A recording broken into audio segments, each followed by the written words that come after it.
somehow you have knowledge about the environment in terms of your own environment. I mean, the creators, the filmmakers, the scriptwriters, the young, the less young, and so on. What's your perception of that? This place is a hotbed of talent, just waiting. It's raw talent waiting for an industry to light it on fire. Like, it's a rocket ready to go. It's on the launch pad. May I? Yeah. It's also, in my experience of talking to people, the limitations that are placed on the ability to tell story based on the way the European system of funding works makes it difficult. Mm-hmm. Because there is no way that a single government or the entire EU together can put together the amount of money to support the number of storytellers who are out there. It's just, I mean, it's the reason there's so many studios worldwide. Which means that private funding or funding from a business is the world. HBO, for example.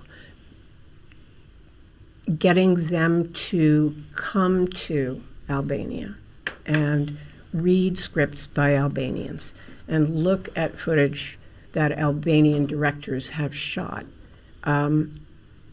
requires trust, in the same way that an Albanian filmmaker coming to an American and saying, I'll listen to you tell me something, requires trust. And that's time, you know. So we're grateful to be here.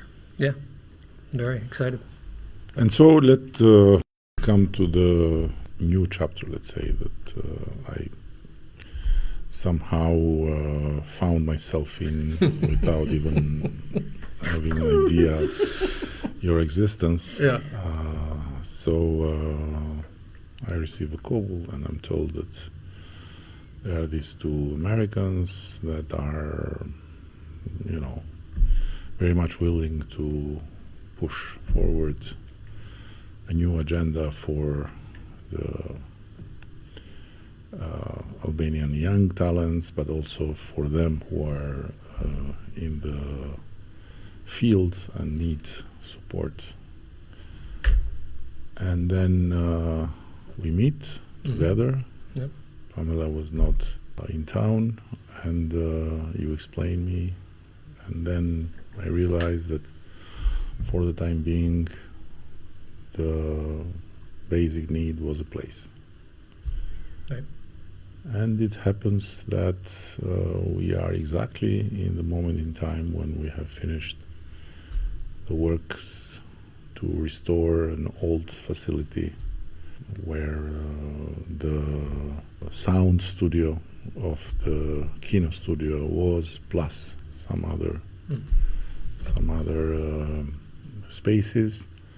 And in our imagination and also ambition was to transform that part in a residence for young artists and to give them the possibility of space, and mostly, or let's say basically, people from the film industry from A to Z, meaning all kind of things that you have in the parts of the long chain of film production. Yeah.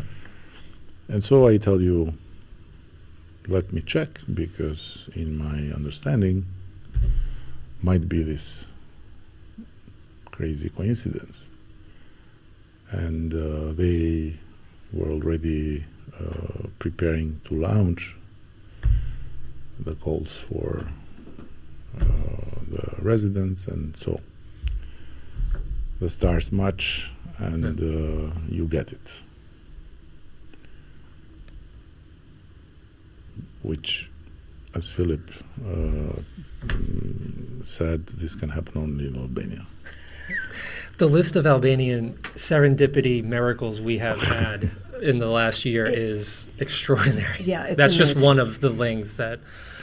It's why we keep saying to each other, we're in the right place. So no, I believe that there is no coincidence at the end. So things are meant to happen, and maybe this coincidence is the thing that was meant to happen to kind of bring the process you have started with your fantasy in the real life and create content in terms of human resources first and foremost.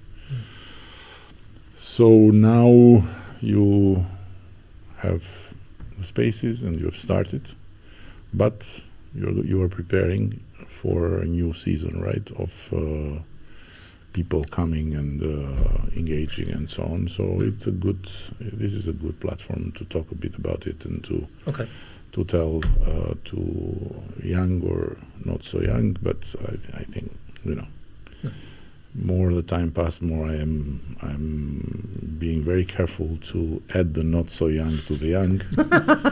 So please feel free to explain. Yeah, so the Toronto Training Center is our home base for, like you said, learning everything in the entire process of making a professional movie or TV show. Yeah, in the way that Americans make it. Yeah, it's in the American people style. here Yep. know how to make it. So yeah, we need to caveat that. We are 100% aware that there are top-level professionals already in Albania. We have met them. So this is...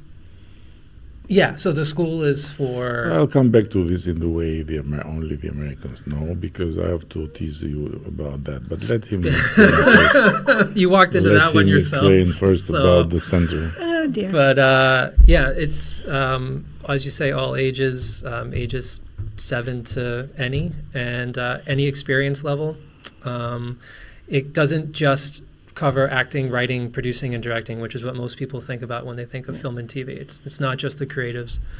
We're doing all the crew training. There's over 180 different types of crew jobs. So if you're a hairstylist, if you're a carpenter, an electrician, if you're a plumber, a truck driver, a caterer, a cook, any job that goes into making something that you would see on a set, there's going to be training for that, because all of those expertise if you're already a hairstylist, we're not going to train people how to be hairstylists. We're going to train them the specialty skills of how to be a hairstylist on a TV and film set. Same thing with makeup, costumes, all of it.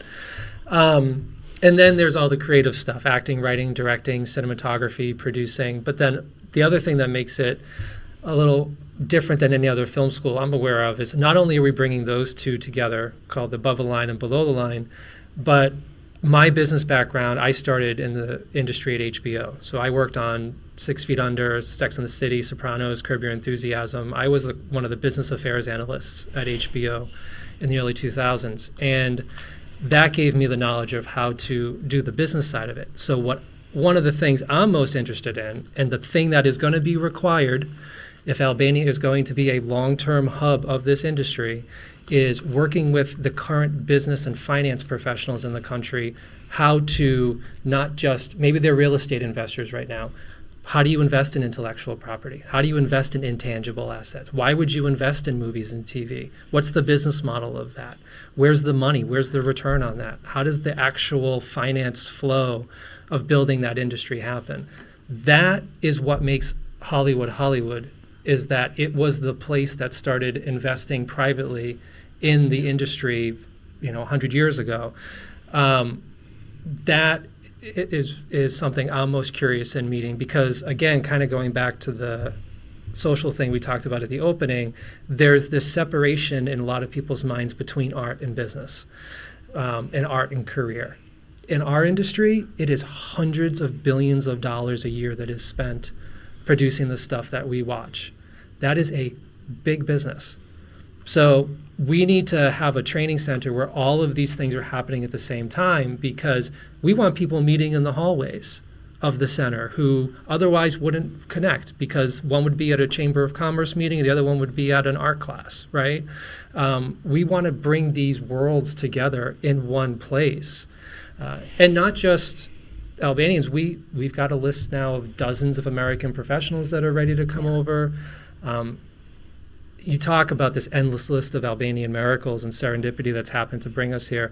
One of the things that's happening in our industry right now is the contraction in bigger projects from last year for financial reasons, the disasters that have happened in Los Angeles, whatever it is. There are a lot of people right now who are schedules are very open to being here, where otherwise we would be pulling teeth right now to try to get people to come out anywhere. I couldn't get people to go to Minnesota in March 2 years ago because the industry was producing so many TV shows and films. Everybody was too busy. There's this gap right now, and we're just capturing attention, which is why, as I'm sure you picked up the first time we met, there's this energy to me, to this project right now.